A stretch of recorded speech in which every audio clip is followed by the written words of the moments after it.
Delivering hot water.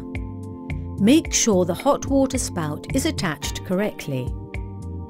Place a container under the spout, as close as possible to avoid splashes.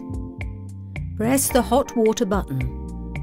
Hot water is displayed, together with a progress bar which fills gradually as preparation proceeds. The machine delivers 250 millilitres of hot water. Then delivery stops automatically. To interrupt delivery of hot water manually, press the hot water button again. Change the quantity of water delivered automatically. The machine is set by default to automatically deliver 250 millilitres of hot water.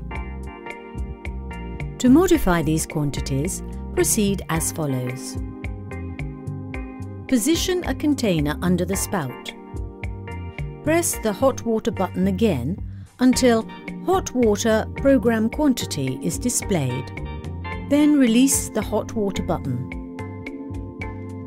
When the hot water in the cup reaches the required level, press the hot water button again.